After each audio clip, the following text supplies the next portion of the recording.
Hey students, I'm Vicki Tulacro. Welcome to English 1C Online.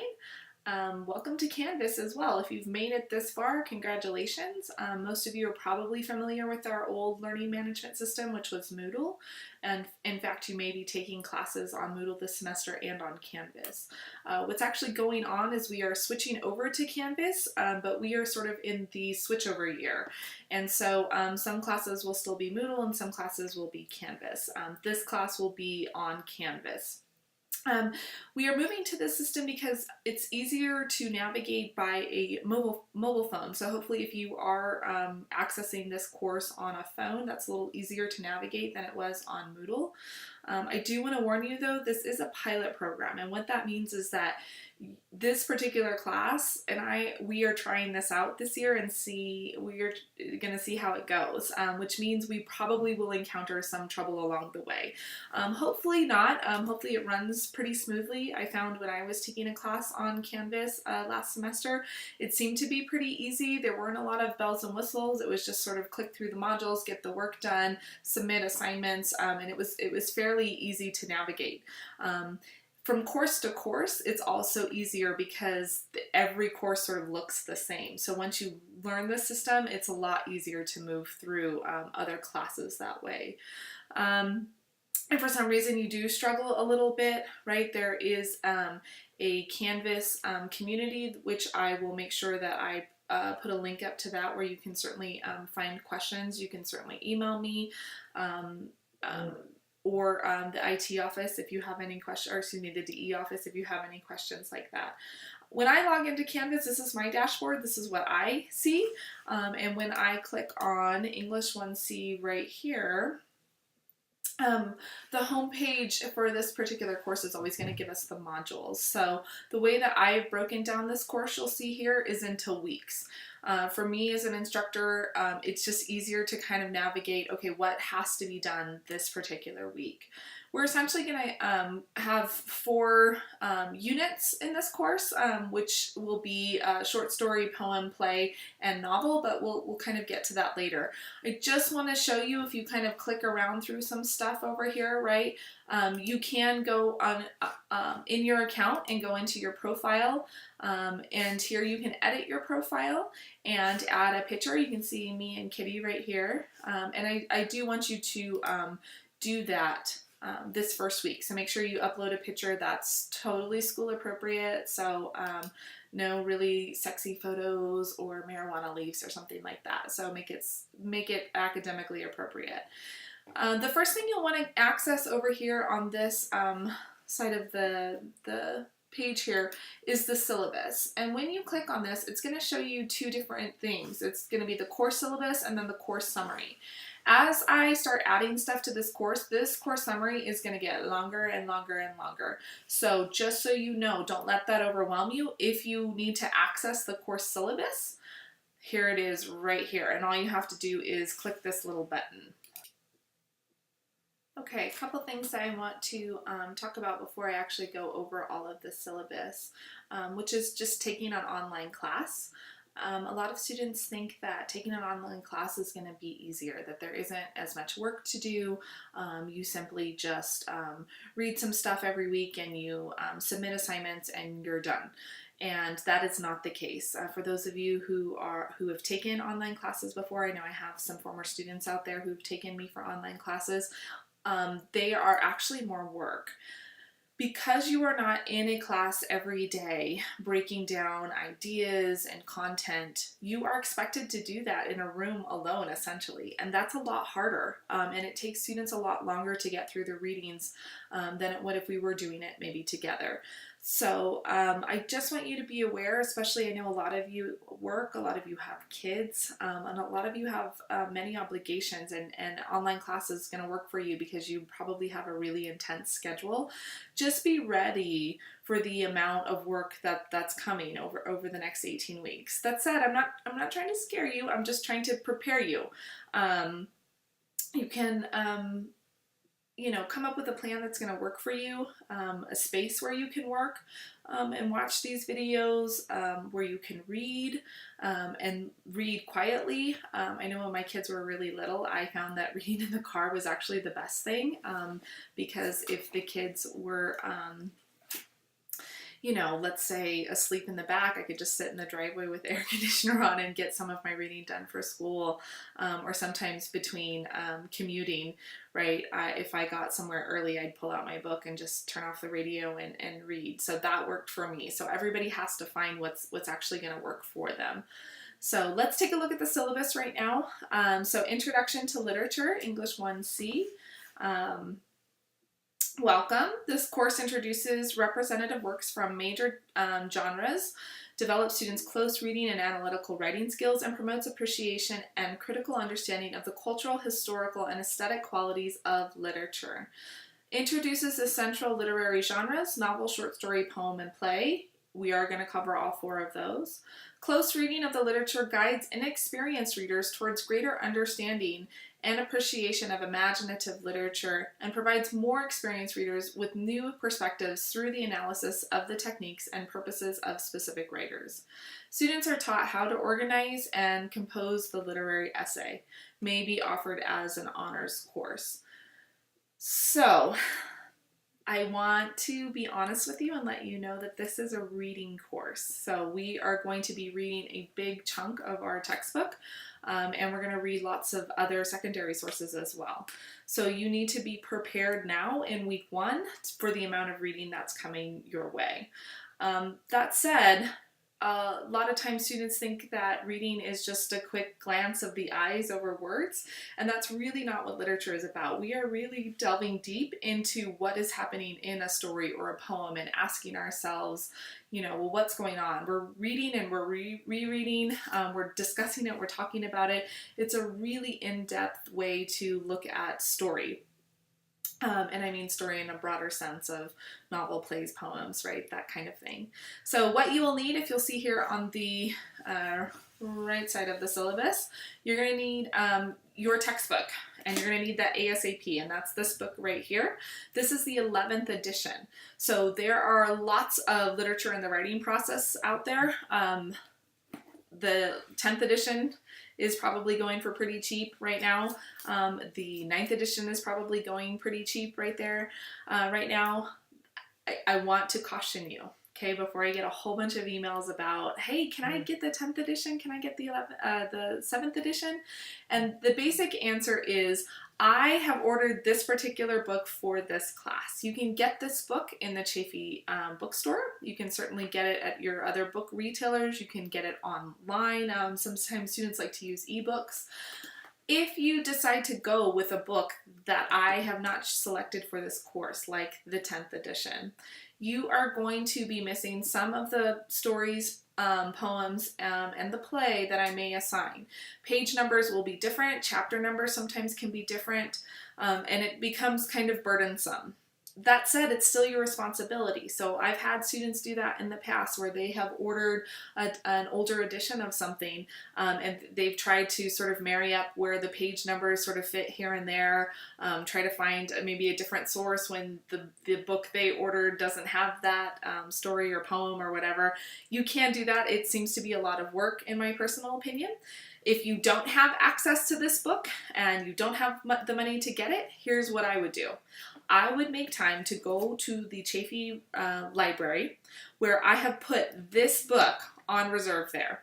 So you can just walk right up to the reference desk. You'll need your Chaffey ID, and you'll let them know the course number and the name of the course, and they will lend you my book for an hour. So that's only 1 hour. Some of the reading you can get done within that time. Sometimes what students do is they will make photocopies of the pages they need to read. They'll take pictures on their phone, right? But the book is there for you. So if you are in that position where you feel like, oh my gosh, it's just too much for you to get your hands on this particular book, that's okay. You can use the the one in the library.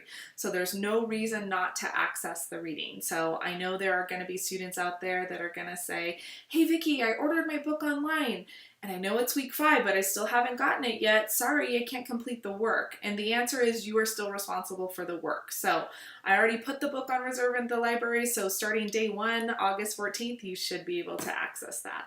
So the other book you're going to need is Sula, which is a novel. And it's a fairly popular novel. You can probably pick it up anywhere. We are not going to be reading this in the first few weeks of class. So if you do want to order this particular one online, you will have a better chance of getting this one in time before we're going to start reading it. You can also pick up used copies of this book. I have many copies of this book myself that I've purchased for less than $1, so you can find this in a lot of different places. There is a copy of this book as well in the Rancho Library. So again, if you are, you need access to that book, you don't want to go out and buy it, totally fine. Just go into the library and follow those same instructions to get your hands on this book for an hour at a time. The other things that you're going to need are notebook. I am a strong proponent of taking notes while you read. It helps you to understand. For those of you that struggle with comprehension, this is going to be a way to help you, to help reinforce that. You're going to need pens and post-it notes. I certainly use lots of stuff like this, right, while I'm writing, while I'm reading, and it helps me to remember the questions that I have, and it helps me to remember the characters or why they did something, right? So make sure you have access to that kind of stuff. You'll also want a flash drive, or Google Docs, something like that. So when you're working on these essays and getting secondary sources and things like that, you're going to want to make sure you save all the work that you are doing for this particular class. All right, so if you look over here, here's my information. So that's me, Vicki Tulacro. So call me Vicki, totally fine. You can call me Professor Tulacro as well if you're a little more OG and you prefer that. Mrs. Tulacro, not cool. Victoria, also, I don't respond well to that name, so Vicki is just fine, or again, Professor Tulacro is fine.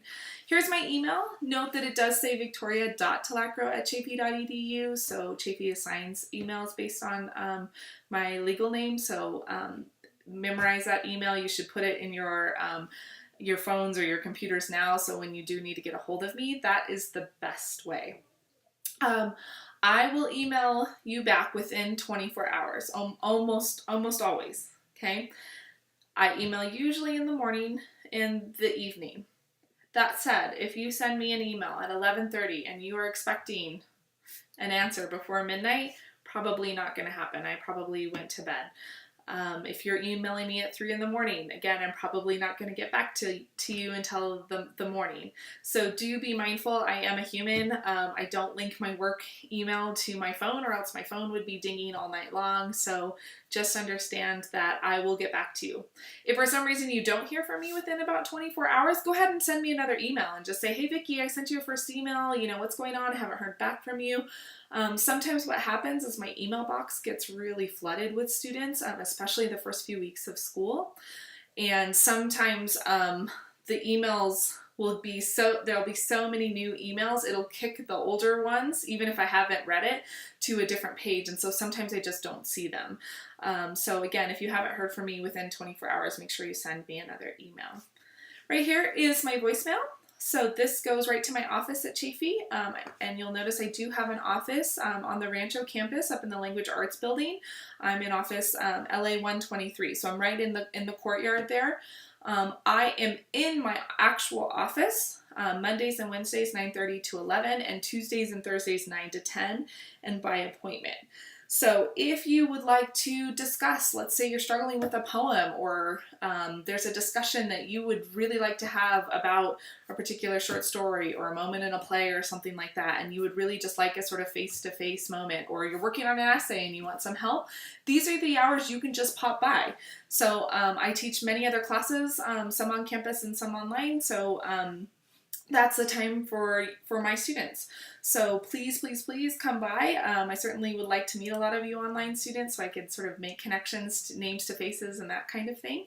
If those times don't work for you, I'm always available by appointment, especially for my online students. I know your schedules are kind of a little bit more complex than a regular student who's just going maybe during the day. Certainly, I've made phone appointments. We've done Skyping appointments, that kind of thing. So if you need to meet with me and there just isn't a way to do it, we can find a way, I promise. All right.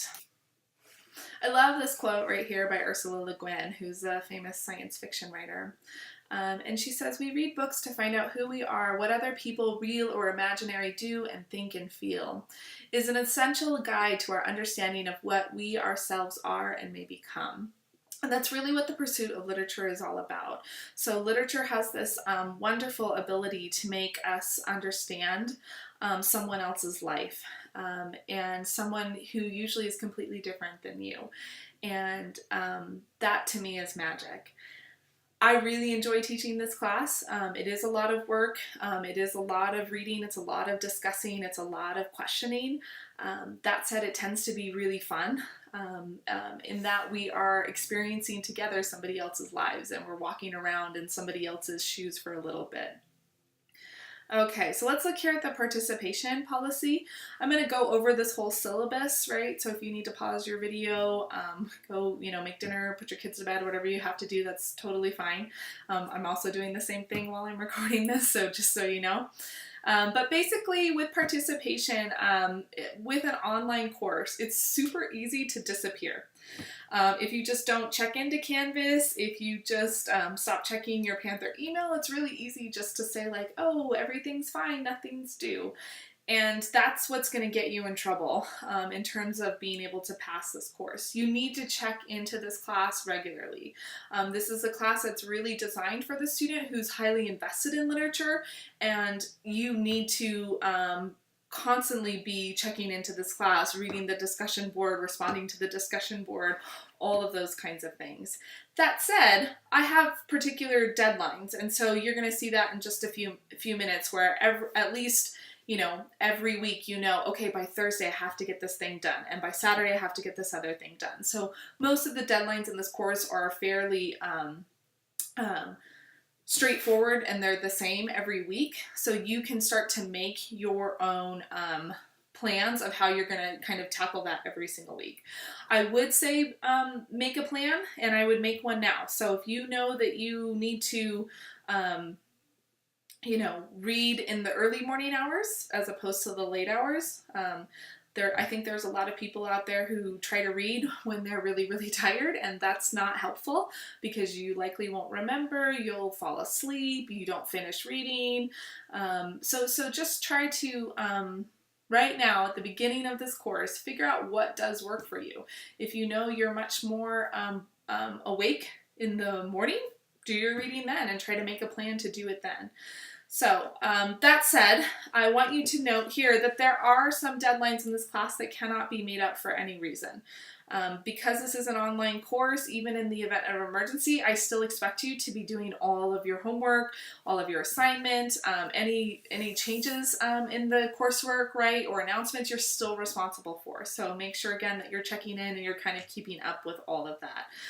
If you do happen to have an emergency, you're certainly welcome to email me and communicate with me and let me know.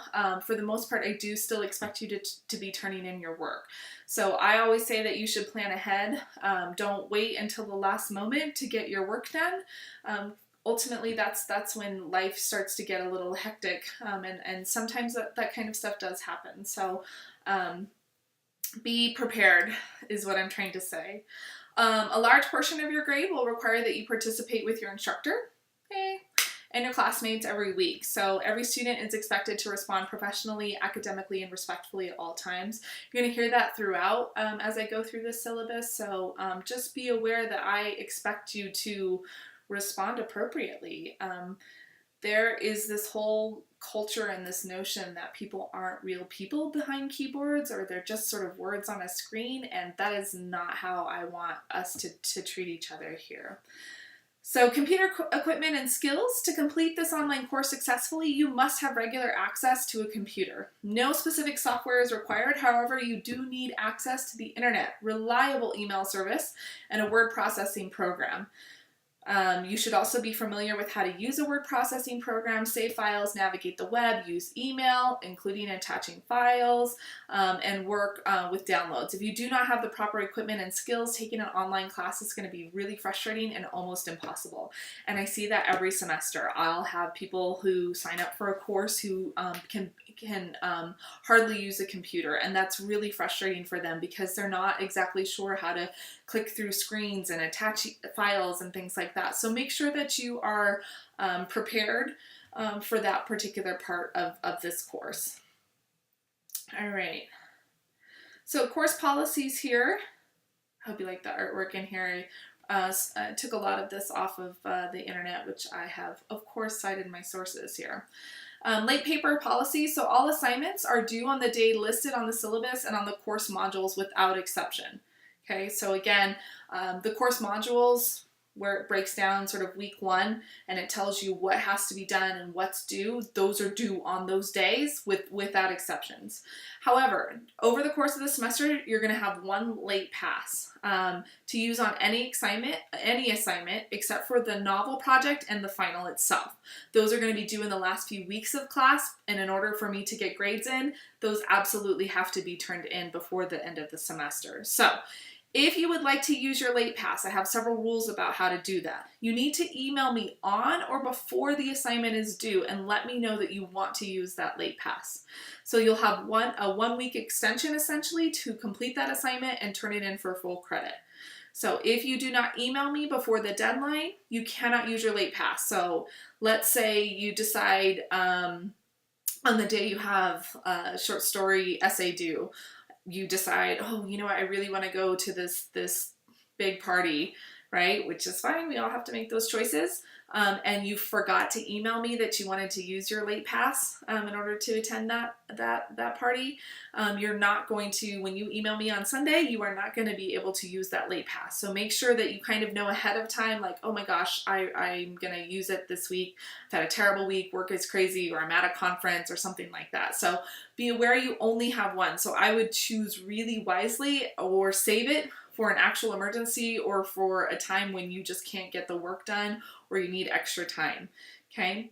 If you do not turn in your assignment within that 1 week extension, you will receive 0 credit. So I've had students do that before too, where they go ahead and email me before an assignment is due, and then it slips their mind and they forget to send it back to me. And unfortunately that's just going to result in a 0. So make sure you are staying on top of all of that kind of stuff.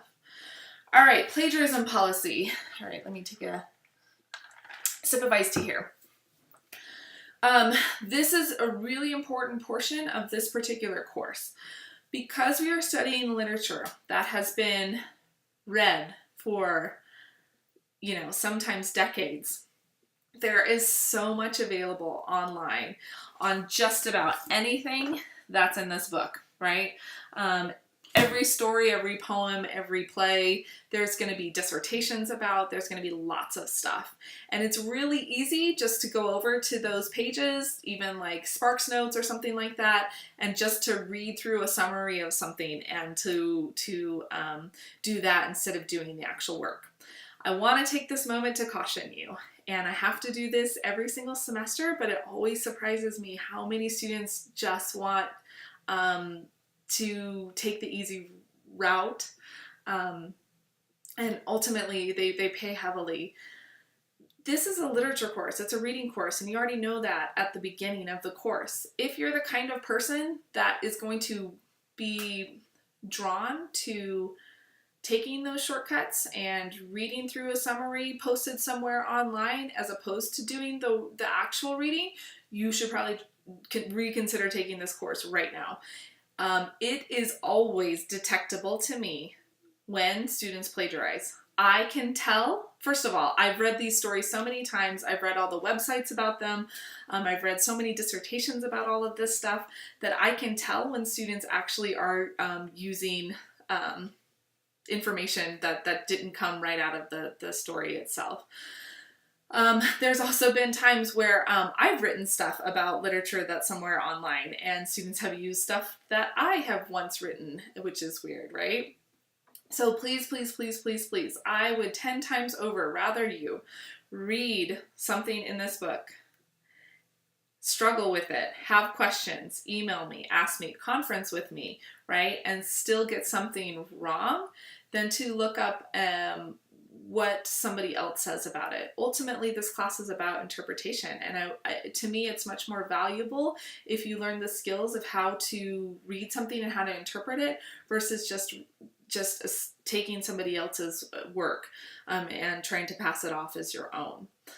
So please be careful of that. So just note here where it says the plagiarism policy. So violations of the Student Academic Integrity Code, including plagiarism, will not be tolerated in Chaffey College English courses, right? So plagiarism is defined as the misrepresentation of the published ideas or words of another as one's own. So that's when you take somebody else's idea and you're trying to pass it off as yours. At the discretion of your professor, plagiarism or other violations may result in 0 points for the assignment and or failing the course. So it just depends on the violation itself, but you can just essentially flunk the course. Additionally, the professor may file a student academic integrity form documenting the violation and may seek other sanctions. The complete student academic integrity code appears in the Chaffey College Student Handbook. So, that said, again, I know sometimes it makes students uncomfortable to talk about this, but this is really, really important because inevitably, in just about every course I teach, I feel like there's always a student who's willing to plagiarize. I'm going to tell you right now, I don't really have a life. I'm at home right now. It's Saturday afternoon, and I'm recording this video for y'all. I spend a lot of time reading your work. I spend a lot of time responding to students. I promise you, I will end up catching you, and that's not a challenge. I'm just letting you know now. So just again, if you are already drawn to trying to find the shortcuts, there are no shortcuts. It's not going to happen. So it should be fun. It should be a challenge. It should be, that's what this course really is. It's reading something and trying to figure out all the pieces to a puzzle. And you might come up with something that's really amazing or brilliant or something that nobody has said in decades. So be aware. Also note down here, likewise, if you have written other work, even if it's for another literature course, it's not going to, if it's other work for another class, right, it's not going to be accepted as original work for this class. So if you've already done a paper, maybe some of you might have taken a 1C before and didn't pass, and you're trying to pass that off as original work for this course, and or let's say you're in another literature course and you're trying to write one paper for both courses, right? That doesn't fly either. So all the work in this class has to be original work for this class. So content disclaimer here, it's expected that students enrolled in this course will be willing to engage and carefully consider a range of materials and subject matter. We will be reading texts that treat questions of sexuality and the body fairly candidly. Text will contain adult language and subject matter. So please take a moment to consider your enrollment in this course. If you have a hard time reading that kind of text, then you may want to reconsider taking a different kind of class. It should also be noted that we'll be reading each other's work from time to time. We do peer reviews, right? We certainly do a lot of discussion boards and responses to that. Although that can seem disconcerting to some, hearing what others have to say about your writing will help you understand how readers perceive your work. At no time should you feel singled out, as we are all here to learn and grow. Okay? So what to expect in class? I expect every student to be prepared, organized, and ready to contribute every single discussion board and or assignment. I will never be unprepared, so I expect the same from you. If you are unprepared, or if it's clear you have not done the work, which it's always clear, or you're being aggressively argumentative on a discussion board or in a response, I reserve the right to dismiss you from certain discussions and to give you 0 points for that particular discussion.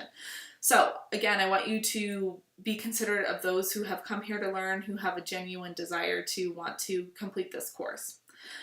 Since this is a literature class, most of our class time will be spent discussing the reading. So you must contribute to our conversations, again, in a thoughtful, meaningful, and respectful manner. So be ready for that. All right. Chaffey College resources, iced tea. I'm going to just briefly go over some of these resources. If you are an English 1C student, you probably have been around for a semester or two at least. So you probably are familiar with a lot of these. Again, this stays in the syllabus. So if you remember at some point, hey, you know what, I'm between jobs, I'm looking for a job, there's the Career Center. Here's the Success Center. Many of you, if you've taken composition classes, are probably familiar with them. The Language Success Center, where you could go get tutoring or complete DLAs, right, that kind of thing. If you would like tutoring on an essay or an assignment in that class, you can certainly make an appointment at any of the Success Centers. We have a really wonderful DPS program here at Chaffey. If you are a DPS student and you are taking this class and you need particular accommodations, so for instance, let's say you need a accommodation for the final, right? You need to make sure that you let me know now. So don't wait until the final week, but let me know as soon as possible so we can get all of those things in place. If for some reason, let's say closed captioning isn't working right or the screen readers aren't working right, make sure you let me know and or let the DPS office know so we can make sure that you are getting the information that you need. Okay. Grad Guru app, I just wanted to point out, many of you who are in 1C are probably, my guess is that you're on track to graduate from Chaffey maybe in springtime, right? This is a great way to start checking off all of the things that you need to do in order to move on and graduate. We do have a wonderful honors program here. If you are interested in the honors program, if you've never heard about it before, and or if you are interested in taking this class as an honors class, let me know. That's an individualized contract that requires more work than what the rest of the class is doing. So again, if that's something you are particularly interested in, maybe again, you're already part of the honors program, email me, let me know. Let's see, Transfer Center. Really great resource here. If you are planning to transfer in the next year, you want to start figuring out whether or not you can transfer and where you can go and how does that work? How do they magically just move your credits from one institution for another? You can certainly call them. You can access their website there. Let's see. Here's all the learning outcomes for the program, for the course. For this particular course, all the things that you are going to be required to do. Find it creepy that every time I redo this syllabus, this quote by Shirley Jackson always gets inverted. So I think there's like a ghost on this file, which if you've read The Lottery before, or if you haven't read The Lottery, it's kind of a scary story, maybe? It's not a ghost story, but it's definitely will spook you the first time I think you read it. So the fact that that's upside down right now is kind of spooking me out a little bit. All right, grades and assignment. This is the important part. So discussion boards and responses. Oh my gosh, that's a huge chunk of your grade. Notice right here, 40% of your grade is going to be these discussion boards and responses. So we're going to be reading tons of stories, poems, plays, and a novel over the next 18 weeks. So not only are you going to be required to read them analytically, but you'll be required to discuss the literature in a public forum called a discussion board. You'll start noticing in, I think, week 2, I start calling those DBs. That's all I mean by that, is just discussion boards. So you're going to be required 20 discussion boards, generally due by Thursday before 11:55 p.m. That's almost always going to be my deadline time, is 11:55 p.m. That way everything is sort of submitted and taken care of. That's a time you can remember, right? Think of these like our in-class discussions, right? Because I'm not actually seeing you every single week, right? These discussion board posts and responses are the way that we are going to talk about the literature. So we're going to go back and forth on lots of different topics. So every single week I'm going to assign readings, a lecture, a video, right? Or an assignment to complete. Generally, I'm going to pose a series of questions to the discussion board. So by 11:55 on Thursday, you're going to respond to these questions or assignments thoroughly, thoughtfully, and critically, meaning that, yes, sometimes you will have to do research prior to posting your answer. Don't worry, I will let you know ahead of time on those discussion boards which ones are going to require sort of research before you post answers. Credit will not be earned for responses such as, I agree, or loved it, or I didn't have time to complete the reading because insert excuse, right? So likewise, no credit will be given to students who clearly have not demonstrated that they have completed the work on their own. So again, if it's clear to me that you read a summary somewhere, but you're really not getting in depth with the discussion board, you are not going to get any points for that. Notice too, if you're already starting to panic about that Thursday deadline, every week the next course will be available by Sunday. So that way on Sunday, even if you don't have time to complete the work, let's say you work on Sunday, right? You can at least check the class on Sunday and see everything laid out for you, what has to get done. So that way you can, again, make that plan. So before Thursday, if you have Mondays off and you do all your work on Monday, right, totally fine. You can post it before Thursday. So Thursday is just that deadline for discussion boards. After every discussion post, you will be required to respond to at least 2 classmates' posts. So these discussion board responses must be completed before Saturday by 11:55 p.m. So everybody in the class is going to post an original by Thursday, and by Saturday you're going to respond to 2 people in the class. Okay, so each response is going to be worth up to 5 points for a total of 10 points per week. Your discussion board responses must be thoughtful, academic, respectful, and at no time will students be attacked, criticized, or mocked for their beliefs, their viewpoints, or their interpretations, right? Students should ask questions of each other, offer insightful and or different viewpoints on perspectives, and or respectfully challenge the original discussion board post. Credit will not be earned for responses such as, "I disagree," or "That's ridiculous, that's not what happened." Right? Likewise, no credit will be earned for students who do not offer something genuine and academic to their peers. So here's a note about responding to others online. I want you to assume that we're all people on the other side of our computer. Let's assume that we're all good people with good intentions, people who have vested interest in being kind to others. So please treat everyone with the level of respect and kindness that you expect to get from others. If we can all do that, then this class will be set up for success, for a few laughs, and for you to really benefit from our discussions. Essays are worth 30%. So over the course of the semester and in conjunction with the weekly writing you'll be assigned 3 different critical essays, one on a short story, one on a selected piece of drama, and one on the novel. These are formal essays written and researched outside of the class for weeks before their due date. Each assignment will have different criteria, some longer than others, and some will require more outside sources, so secondary sources here. I will always provide specific criteria before the assignment is due. The final drafts of these essays must be polished, free of grammatical and syntactical errors, and use MLA formatting system flawlessly. Group project, there is going to be one group project this semester, which is worth 10%. Before you panic about group projects, it is not the kind of group project where 10 of you have to complete something and one person doesn't complete it but still gets a grade. It's not like that. So take a sigh of relief really quickly. What this is going to be is you are going to be in a group that's going to be assigned one poem. Each individual will be responsible for that particular poem and a different critical interpretation.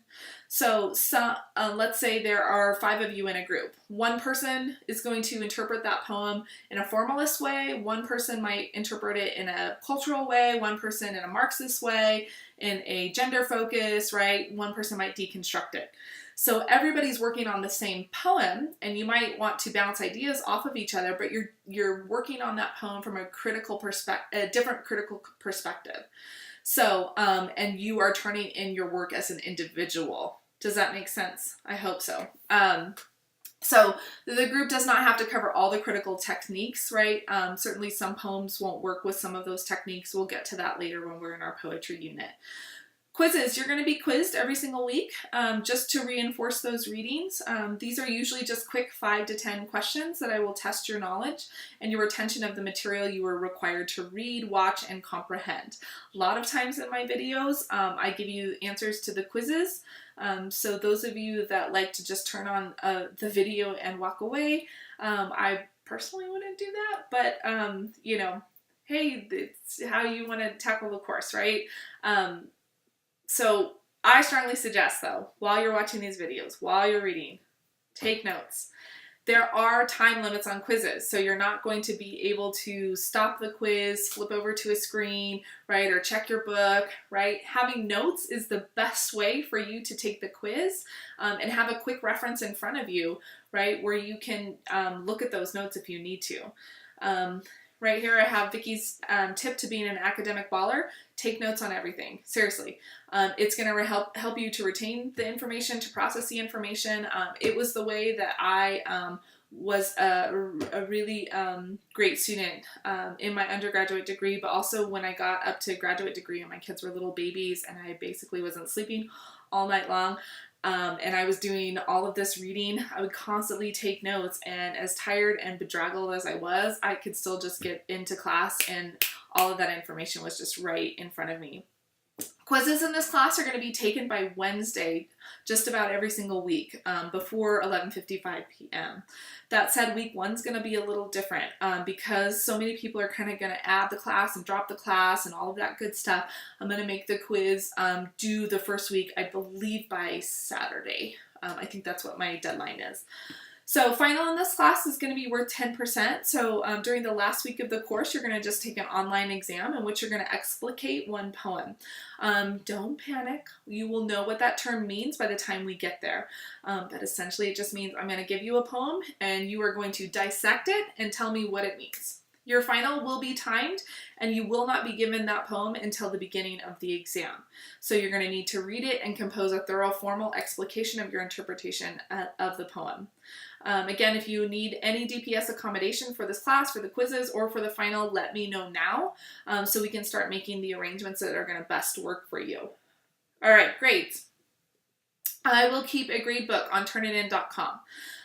Although I will try to keep up with the grades in the Canvas gradebook too, sometimes I don't fully trust the online systems to keep track of what I'm doing.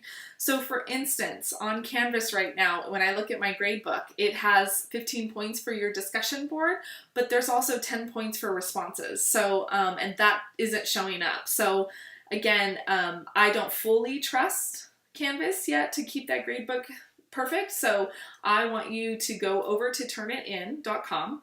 And yes, I want you to do it like this week. And you are going to go in there and register if you haven't already registered. Here's our class ID. And the enrollment key, which I think kind of acts like a password, is literature. So if you have a question about that, if the turnitin.com is giving you some kind of trouble, let me know. I also use turnitin.com for your essays and some of your more formal assignments in there. So you are going to be turning work into that as well as checking your grade on that. If you have questions or concerns about your grade, I do make mistakes from time to time. Please don't wait to ask me. Go ahead and send me an email and just say, hey, Vicki, I saw that I got a 5 out of 10 for discussion board responses. I thought I posted 2 of them, right? And just ask me and I will double check everything. I have no problem going back in the system and looking through stuff and making sure that your grade is right. Certainly I want you to get credit where you have done the work.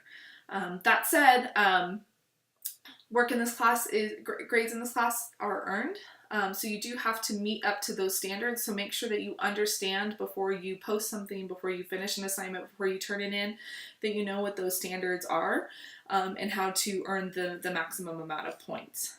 There are 1,000 points possible in this course. So discussion board responses or posts are 300 points. Responses are 100. The essays themselves are each going to be worth 100 points. Your group project is 100 points. Your quizzes will add up to 100, and then the final itself. So that's 1,000. So you can see the breakdown right there. If you want a passing grade in this class, you have to have 700 points or more, which is that right there is the passing mark. Okay. All right, some important things to consider. Failing to turn in one of the major assignments will probably result in failing the course. So if you don't turn in a big essay, a big project, you're probably not going to pass anyways. It's just worth too many points. Typically, I do not give extra credit, so do not anticipate it. Sometimes I'll give extra credit for touching base with the librarians, but not necessarily always. It's not going to save your grade, basically. Sometimes those extra credit things are, worth 5 or 10 points. Nothing to, like I said, sort of save you. Late work, all assignments are due on the date listed with that exception. Again, you do have that one late pass, and I've explained how to turn that in right there. Save all of your classwork throughout the term.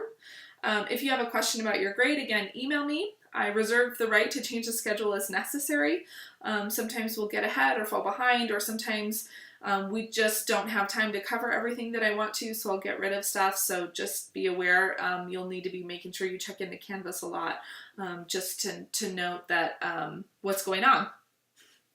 Some readings, discussions, and assignments aren't on the syllabus, right? They're actually in Canvas, so I want you to log into Canvas regularly to see what those readings are. Again, if you have any questions about the class, the readings, your essays, or your work, feel free to contact me. All right, I'm going to scroll through these guidelines. Excuse me. I want you to read that so that way you understand what the expectation is in terms of grades. And here's just a basic breakdown of what our week is going to look like. Okay, so notice this is a very sort of basic kind of thing. You'll notice that the first 5 weeks of the class we're devoting to short story.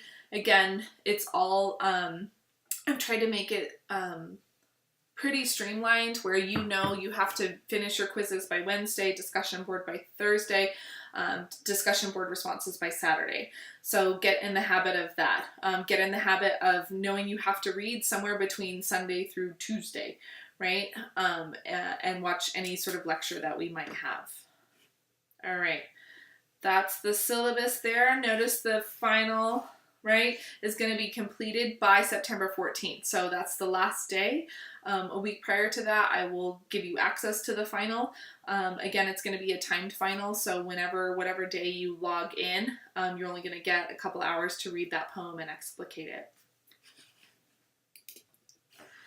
Just want to take a moment very briefly and just show you how I want you to read in this class. I'm going to be touching on that over the first couple of weeks pretty heavily, as a matter of fact. But I just wanted to kind of show you what I do when I read. The first story you'll be assigned in this class will be John Updike's A&P.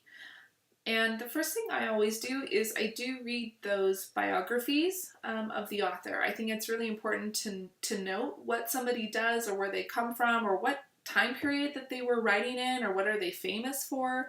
John Updike is a novelist. He's a poet. He was a literary critic for a while. He wrote children's stories, and he was most of his work was really popular in the 60s. He had a lot of novels come out in the 70s. He was really prolific.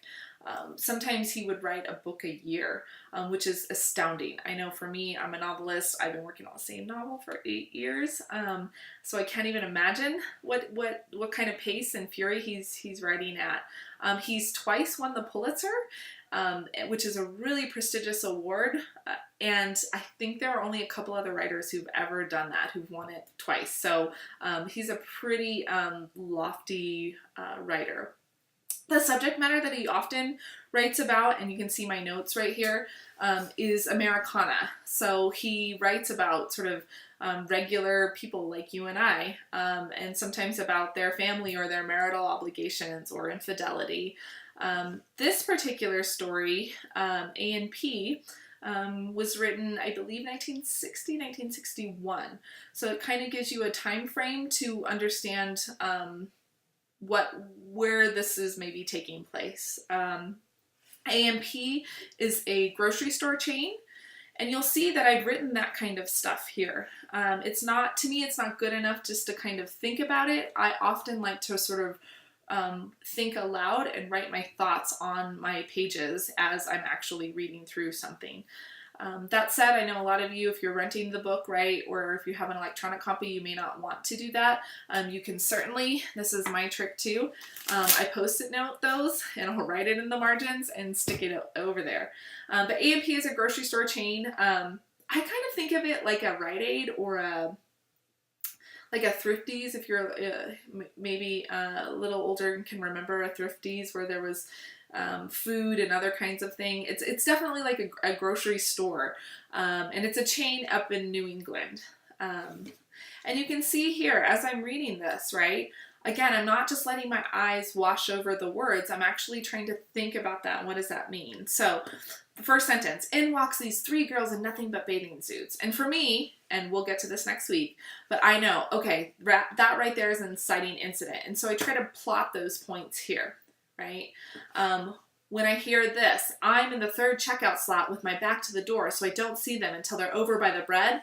I know that narrator is in first person, and I write that in the margin. So that way I know. That way, if weeks later I want to refer back to A&P, I can remember, oh yeah, it was a first person narrator. Who was it again? Right?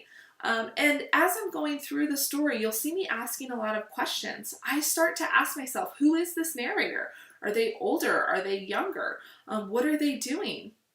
At one point in this particular paragraph, he starts calling this woman a witch. Which is really strong language. Like, you can see that he's really sort of angry, almost at women, but older women, it seems like. He's very disdainful of customers. And so I'm starting to ask those particular questions. Sorry, I just heard a bang. I thought maybe one of my kids fell outside. All right. So again, notice here, I'm just writing kind of in the margin. I'm asking, when this name Stokesy appears, I'm asking, who is Stokesy? And later when I find that out, right, I come back and I'll write that particular answer in. So it acts as a quick reference guide. So I want not necessarily your book, but I want you to take notes like this too, right? So if you're writing down in your notebook, you might want to write John Updike, A&P, right? Jot down a couple things about John Updike, and then as you're reading, maybe start listing the questions that you have, or who are the characters? What's the point of view? What's going on in the story? What's the setting? Who wants something? Okay, so again, that's just kind of a basic overview of what your reading maybe should look like. I want to go back here over to Canvas so you can take a look at sort of week 1. Notice here it has a whole list of stuff, and actually by the time I finish this video that will appear in this lineup too. Notice here if you click on week 1 to do, every week I'm going to post a to-do list for you. So I'm going to show you what to read, what to watch, and what has to be done before the deadlines. So again, even if you know you don't have time to complete that, any of the coursework on Sunday, you can always access these on Sunday and just sort of figure out what you have to get done. So in week 1, I want you to read that syllabus. Even though I went over a lot of that, I still want you to read it, make sure you understand. You're already watching this video, so you can kiss your brain on that one. Make sure you upload a profile picture. Go to turnitin.com, right? Remember those directions are in the syllabus for how to do that. You have a discussion board, which is called Introduce Yourself. So that's just going to be a quick one. I think it's worth 5 points, right? And that'll be due before Thursday at 11:55 p.m. Your first bit of reading in literature and the writing process will be due, and this is just going to tell you essentially how do we read a short story? What are we looking for? What kind of questions do we ask? So this would be really helpful to read, especially for those of you who aren't familiar with how to read short story. Then I want you to read A&P in the same textbook, and those are the page numbers. Again, strongly suggest taking notes. And then you're going to respond to the A&P discussion board post before Thursday, okay? You have discussion board responses before Saturday, right? And this week's quiz will be due before Saturday. Okay, so again, this week's quiz will be due later just because I know a lot of students probably couldn't get their hands on the book before Wednesday. But again, note that every single week you're going to have a to-do list. Okay, so that should be everything. That's kind of your brief overview of the course. If you have questions, if you have comments, if you are struggling a little bit, you're not really sure what to do, please make sure you do email me. Oh, you know what? I just remembered one thing. There's an audio file here. You do not have to listen to this audio file, this reading of A&P. But for those of you who do like to listen, I drive a lot. I live up in the mountains, so when I drive down to Chaffey, I love to listen to some of the stuff that I'm about to talk about before I go into the classroom. Here is a great audio of A&P, and it's from the New Yorker podcast. So I think I've posted a picture of what it looks like when you go over to your podcast, because I'm not sure, unless you're using an Apple, I'm not really sure how you get podcasts, but that's just one option for you. So, and a lot of these stories and poems and even plays have audio files out there, and you can find them. So for those of you that have a real strong auditory sensibility about you, that might be one way to do it. So you're not required to do this one, right? It's just there as a reference point for you. Again, you know where to find me. Hopefully you know my email. If you have any questions, let me know. I'll see you soon. Bye.